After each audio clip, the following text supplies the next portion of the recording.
Gracias, Humberto. Buenos días, colegas.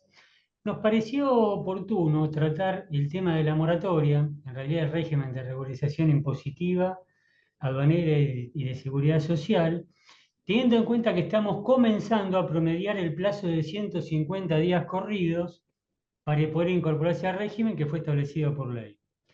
Para eso hicimos un pequeño resumen de las normas básicas y la segunda parte vamos a hacer unos casos prácticos que se remiten básicamente a las principales preguntas que hemos recibido de nuestros clientes. Bueno, arrancamos con el esquema básico de moratoria. El alcance, bueno, obligaciones vencidas al 31 de marzo. ¿Cuál es el periodo de acogimiento? ¿Cuál es la ventana que se abre por la ley? 150 días corridos de la reglamentación de la FIP. Es decir, podemos incorporarnos al régimen con mayores o menores beneficios, dependiendo de la fecha que me incorpore, desde el 17 de julio al 13 de diciembre de 2024. Requisitos básicos, como en todas moratorias, y esta no es la excepción, presentar las declaraciones juradas determinativas de las obligaciones que pretendemos regularizar, declarar la CBU y por último, no menos importante, pero sí una condición, un requisito más, poseer domicilio fiscal electrónico. Bueno, ¿cuáles son las modalidades de compensación, de cancelación? Primero, lo que tenemos que recordar que este régimen, a diferencia de otros, no se permite compensar. Permite cancelarla con plata, pago contado o con plan de facilidad de pago. Y la primera fecha que tengo que empezar a recordar es que si pago contado, tengo tiempo hasta el 14 de octubre de 2024. Si me incorporo por planes de facilidades de pago, tengo dos subplanes. Hasta 3 cuotas me puedo incorporar hasta el 14 de diciembre. Y los planes tradicionales que son más largos, ya vamos a ver de qué se trata, puedo incorporarme hasta el 13 de diciembre de 2024. Por supuesto, si me incorporo en los planes de hasta 3 cuotas, voy a tener mayores beneficios, como vamos a mencionar a continuación. Bueno, ¿cuáles son las condiciones de los planes de facilidad de pago que estamos hablando? Depende del sujeto, y por sujeto tenemos personas humanas, micro y pequeñas empresas y entidades sin fines de lucro, medianas empresas y el resto de contribuyentes, básicamente las empresas grandes. Los que tienen más beneficios son las micros y pequeñas empresas y las entidades sin fines de lucro, porque se pueden incorporar al régimen con un pago a cuenta del 15%, un saldo en cuotas mensuales de 84 cuotas, y la tasa de interés de financiación del Banco Nación para descuentos comerciales, cartera general, es el 90% de la misma, con lo cual estos son los contribuyentes, los sujetos que tienen mayor beneficio. Le siguen las personas humanas, donde se incrementa el pago a cuenta del 15 al 20% y en saldo se puede pagar hasta 60 meses, 5 años. Mientras que la tasa de financiación se eleva al 95% de la tasa del Banco Nación para descuentos comerciales. Le siguen las medianas empresas, que si bien tienen el mismo pago a cuenta, el saldo se reduce a 4 años, 48 cuotas, y la tasa del Banco Nación es un tanto de la tasa que estamos mencionando. Y por último, el resto de las empresas, básicamente los grandes contribuyentes, tienen un pago a cuenta significativo, a mi juicio, del 25%, y el saldo, también para mí se quedaron cortos, 3 años nada más, 36 cuotas. Y la tasa de interés de financiación es la más cara, porque es 1,3 veces de la tasa del Banco Nación para descuentos comerciales, cartera general. Recordamos, ahí tenemos la llamada, que el decreto 608 estableció la actualización trimestral de esta tasa hasta diciembre de 2025 y a partir del 2026 es actualización de periodicidad semestral. ¿Cuáles son los beneficios?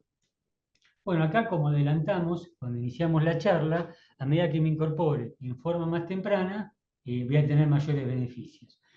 Ya pasamos la incorporación de los primeros 30 días, que venció el 15 de agosto, donde la condonación de intereses era del 70%. Ahora puedo incorporarme hasta los 31 y 60 días, que son hasta el 15 de agosto, hasta el 16, perdón, hasta el 14 de septiembre, con una reducción del 60% de los intereses, y entre 61 días y hasta 90 días, una reducción del 50%. Les recuerdo que estos dos últimos, la reducción del 60 y el 50, aplica no para todos los planes, sino si me incorporo por plan pago contado o hasta 3 cuotas, con lo cual tengo que tener espalda financiera como para poder hacerlo. Y en el segundo caso, no tengo espalda financiera y tengo que buscar financiamiento. Lo único que me financia es la AFIP. Bueno, me puedo incorporar en los planes tradicionales con las cuotas y el pago de cuenta que mencionamos recién, dentro de los 90 días que están venciendo el 14 de octubre, con una reducción del 40% de los intereses resarcitorios y punitorios. Y si me olvidé o no pude o decidí a último momento, puedo incorporarme hasta el 13 de diciembre con una reducción del solo del 20%. En todos los casos, la condonación de multas, en la medida que me incorpora al régimen, ya sea pago contado, planes cortos o planes largos, la condonación de multas es del 100%. Esquema básico moratoria. Este es muy interesante. Organización de los planes de pago. La ley establece planes vigentes al 31 de marzo. Se mantiene la fecha de consolidación original, se condona el 30% de los intereses resarcitorios y punitorios, y la modalidad de cancelación es contado o hasta 3 cuotas. Y acá lo pusimos en una pantalla especial. ¿Por qué? Porque por la experiencia que tenemos de nuestros clientes, aquellos planes más largos, de moratorias anteriores, cuando se refinancian, y siempre que estén vigentes hasta el 31 de marzo, ¿no? Cuando uno hace la simulación de refinanciación, el beneficio es muy significativo, más allá que solamente tenga 3 cuotas. Pero yo les recomiendo que si no lo hicieron, que lo hagan, que simulen la refinanciación, que la información que tenemos, y de hecho lo he visto, los beneficios pueden llegar a ser muy significativos. Bueno, y por último, para cerrar el tema del esquema básico técnico, acá tenemos que recordar el eje temporal. Acá tenemos la fecha 1, que es la fecha de corte, la fecha de deudas vencidas al 31 de marzo, que son las deudas que pude incorporar. La ley se publicó en el Boletín Oficial el 8 de julio y empezó a regir el día siguiente. La reglamentación de la AFIP, la resolución 5525, ahí delegó la ley en la AFIP la fecha de reglamentación, perfecto.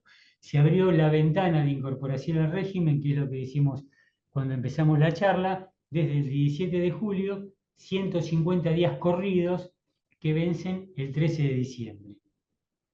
¿Cómo se descomponen estos 150 días corridos? En la medida que me incorpore en forma más temprana, voy a tener mayores beneficios. Entonces, yo tengo la posibilidad de incorporarme, puedo contar hasta 3 cuotas, puedo tener beneficio del 70% si me hubiera incorporado hasta el 15 de agosto, esa fecha ya pasó. Me queda el del 60% que vence en poquitos días, el 14 de septiembre.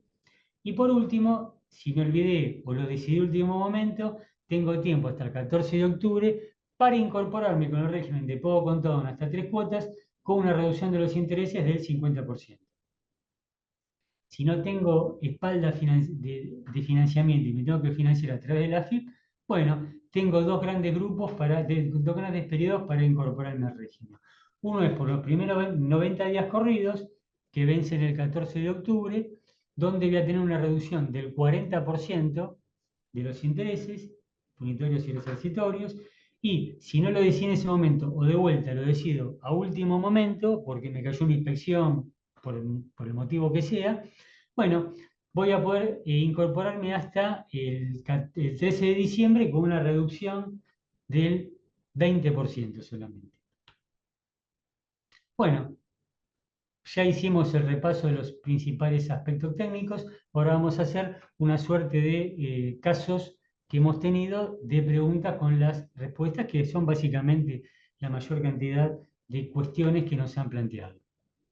Para arrancar, ¿hasta cuándo se puede formular la adhesión? Hasta el 13 de diciembre de 2024 inclusive. Seguimos con la adhesión. ¿Cuáles son los requisitos? Los requisitos, la condición sine qua non es tener presentadas las declaraciones juradas, las originales o rectificativas de las obligaciones que pretende incorporar, tener CBU y por último, tener domicilio fiscal electrónico. Si me falta uno de estos requisitos, no puedo generar el plan. Tan simple como eso. La adhesión, ¿cómo se solicita la adhesión? Bueno, de tratarse de planes de facilidad de pago, entramos al sistema a través de mis facilidades, tengo que convalidar, modificar, incorporar y eliminar las obligaciones a regularizar, tengo que seleccionar el tipo de plan de facilidades, seleccionen la CBU utilizar. Cuando coexistan dos o más planes o mismo contribuyente y se desea utilizar diferentes cuentas en una misma entidad bancaria, debemos acordar con la entidad bancaria tal situación. Y eso está previsto por la FIP. Y por último, consolido la deuda y de corresponder generar el PP. Y esto lo resaltamos. La confirmación de la cancelación del pago a cuenta producirá en forma automática la presentación del plan de facilidad de pago que se le va a comunicar al contribuyente su domicilio fiscal electrónico. ¿Esto qué significa? Que hasta que no pague efectivamente el pago a cuenta, la FIP no me va a convalidar el ingreso a la moratoria. Así que tengamos cuidado. De tratarse de pago contado, bueno, tenemos que acceder a través de mis facilidades, tengo que seleccionar el pago descrito, que es pago contado, tengo que generar la deuda y generar un BEP. Y este BEP, tengamos cuidado, porque tiene una validez de 24 horas. Con lo cual, cuando seleccionemos pago contado y generar el BEP, bueno, si no lo pago en ese día, tengo que volver a generar al día siguiente. ¿Cuál es el alcance? Ya referido al alcance. ¿Se puede regularizar bienes de cambio por diferencia, por criterio de evaluación? Sí, puedo regularizar bienes de cambio por diferencia de criterio de evaluación. Distinto es si no lo había exteriorizado a los bienes de cambio, donde ahí sí podía regularizarlo, pero a través de blanqueo, no de moratoria. Seguimos con el alcance. Un contribuyente se encuentra en discusión de una determinación de oficio en el IVA en el Tribunal Fiscal. ¿Se puede acceder a la moratoria? Y en caso de así sea, ¿tengo que cumplimentar condiciones? Sí, se puede acceder en la medida que se trate de una obligación vencida al 31 de marzo de 2024. ¿Cuáles son las condiciones? Las que están subrayadas. Desistir de la apelación en forma incondicional y renunciar a toda acción y derecho, incluido el de repetición, y tengo que asumir los gastos y costes. Seguimos con más casos de alcance. Contribuyente se encuentra en un procedimiento de determinación de oficio por un ajuste del IVA de agosto de 2021. Se notificó de la vista y no tiene respuesta. ¿Pueden esas condiciones adherirse a la moratoria? Sí, puede adherirse a la moratoria. Un contribuyente plantea una acción declarativa de certeza respecto del aporte solidario que se encuentra en trámite y además se encuentra en trámite en el Tribunal Fiscal la defensa de la determinación de oficio practicada por la FIP. ¿Puede ingresar a la moratoria? Sí. El artículo 3 incluye expresamente en el régimen el aporte solidario. Y acá lo resaltamos por dos cosas. En moratorias anteriores, ustedes saben que esta obligación, este impuesto, está expresamente excluido, por un lado. Y por otro lado, según nuestros cálculos, la incorporación al régimen genera un beneficio financiero muy importante, una reducción de deuda muy importante, con lo cual, en la medida que no lo hayan hecho, les recomendamos que hagan los cálculos porque la reducción de la deuda es muy significativa. ¿Cuál es la situación de los agentes de retención y percepción? ¿Pueden regularizar los agentes de retención que retuvieron impuestos y se quedaron con el dinero? Esto es muy importante porque en algunas moratorias los agentes de retención que retuvieron y no depositaron estaban excluidos, eran sujetos excluidos, se decía en el régimen. ¿Por qué? Porque esto es muy delicado. No es que omití actuar como agente de retención, sino que me quedé completamente en un tercero. Bueno, en esta moratoria pueden incorporarse al régimen todos, ya sea los agentes de retención y o de percepción, que no hubieran actuado como tal por la omisión o que si hubieran actuado como tal, es decir, si hubieran quedado con el dinero de un tercero. Es decir, todos los agentes de retención y percepción se pueden incorporar al régimen para regularizar estas deudas. ¿Cuáles son los tipos de contribuyentes a los efectos de adhesión al régimen? Bueno, tenemos 5 contribuyentes. Personas humanas de organizaciones indivisas, pequeños contribuyentes, las pymes, todas las categorías micro, pequeñas y medianas, entidades sin fines de lucro y por último, resto de contribuyentes. Las aclaraciones, personas humanas, excepto caracterizadas como pequeños contribuyentes o que revistan la condición de pymes. Pequeños contribuyentes que estén caracterizados como tal por la AFIP a fecha de adhesión al régimen y ya vamos a ver cuáles son las condiciones. Las pymes siempre y cuando tengan certificado PYME vigente a la fecha de adhesión. Y las entidades sin fines de lucro siempre y cuando se encuentren registradas ante la AFIP ante alguna de esas caracterizaciones. Seguimos con sujetos. ¿Quiénes son considerados pequeños contribuyentes? Bueno, son las personas humanas y las asociaciones indivisas que registren inscripción en ganancias, bienes personales y en monotributo, siempre y cuando cumplan con la totalidad de las siguientes condiciones. Primero, de tratarse de ingresos, que los ingresos brutos máximos no superen el de la categoría K de monotributo correspondiente al periodo fiscal anterior. Y es así, siendo monotributo, ahora, si no presento declaración jurada de ganancias, bueno, que ese importe sea el tope según el 931 del periodo fiscal anterior, y también sea lo mismo en el caso de tratarse de jubilaciones o pensiones. Es decir, el tope en todos los casos, declaración jurada de ganancias, F931, monotributo, es la categoría K de monotributo vigente el periodo fiscal anterior. Uno. Y la otra condición es que no genere impuestos a los bienes personales. Si genera impuestos a los bienes personales, está excluido y no puede ser considerado pequeño contribuyente. Si el contribuyente es una pyme, lamentablemente no tiene certificado, ¿en qué categoría debe ingresar? Bueno, las pymes que no tengan certificado vigente a fecha de adhesión están encuadrados en la categoría de resto de contribuyentes siempre y cuando sean una persona jurídica. Si se trata de una persona humana, será considerada como tal, persona humana, o eventualmente como pequeño contribuyente, según corresponda con las aclaraciones que recién acabamos de hacer. Forma de cancelación. ¿Es posible acogerse a la moratoria y cancelar la deuda por compensación? No, hay que pagar.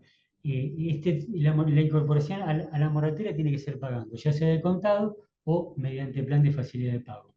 No se permiten compensaciones. ¿Cómo se abonan las cuotas del plan de pagos? Bueno, mediante débito directo en cuenta en la CBU informada y vencen el día 16 del mes siguiente aquel en que se consolide la deuda. Si no puede pagar el 16, se genera un nuevo intento de débito al día 26, obviamente más intereses, y se puede generar el día 12 del mes siguiente la solicitud de rehabilitación. Y en el último párrafo pusimos esto que lo resaltamos porque es muy importante.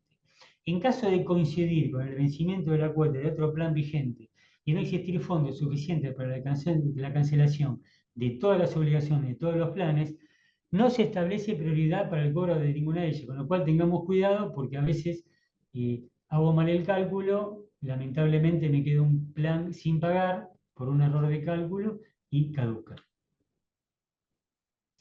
¿Cómo se cancelan las cuotas cuando son superiores a 100 millones de pesos? Bueno, mediante BEP.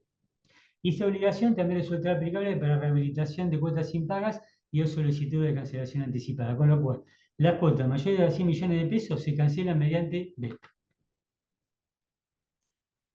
Bueno, error de confección de plan. Tenemos rectificación, anulación y caducidad. Rectificación. ¿Se puede rectificar la solicitud de adhesión? No. Las solicitudes de adhesión a los planes de facilidad de pago no pueden ser rectificadas. Anulación. ¿Se puede anular la solicitud de adhesión y presentar una nueva? La respuesta es sí.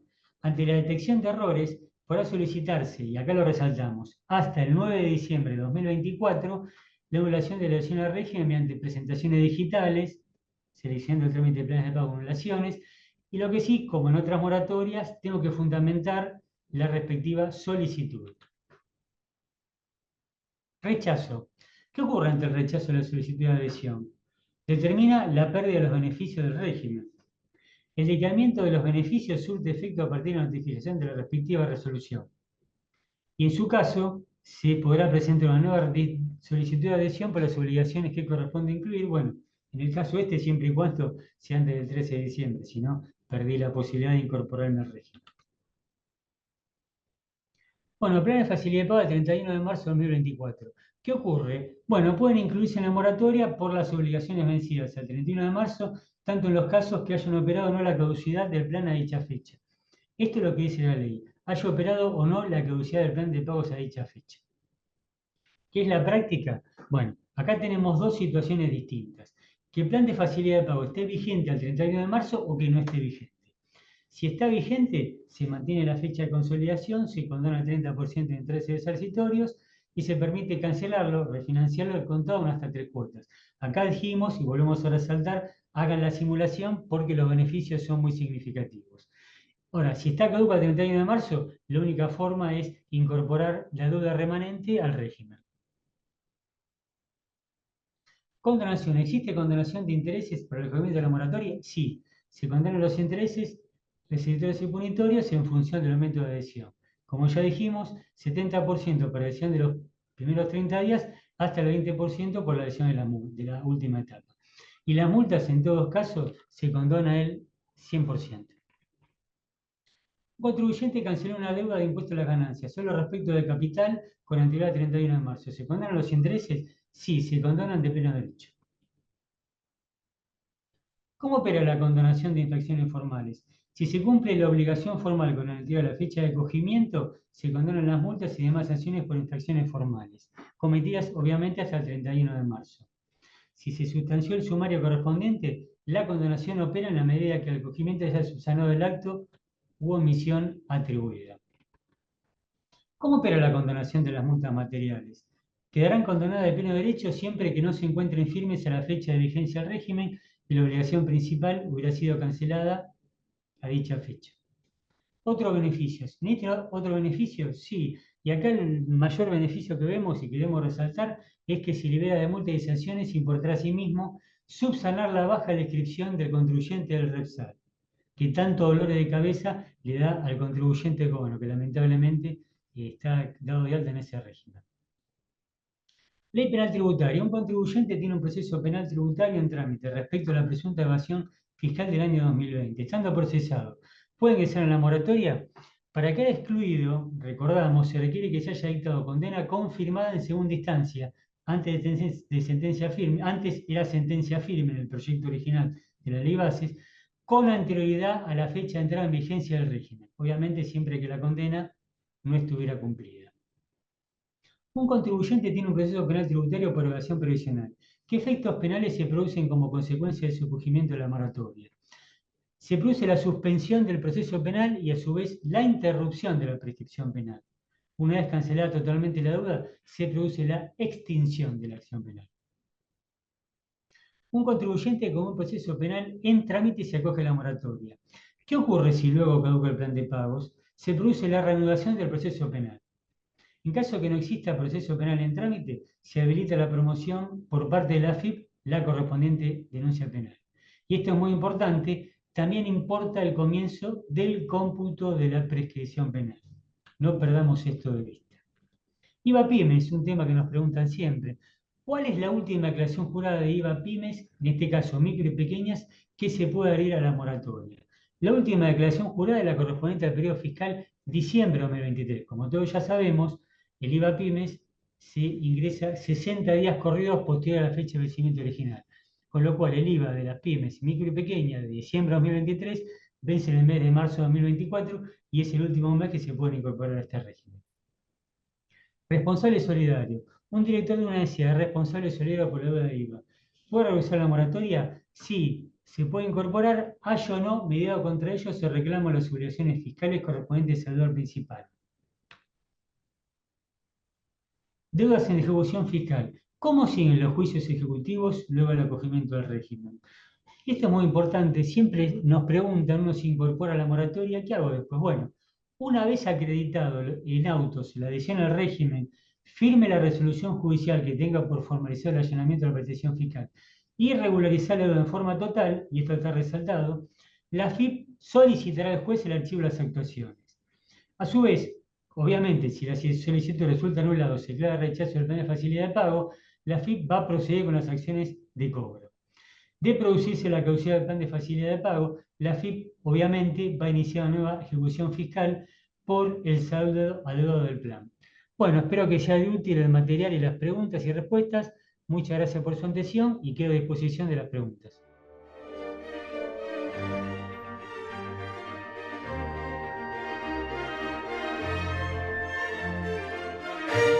Gracias, Humberto. Tengo solamente dos preguntas, pero sobre el mismo tema.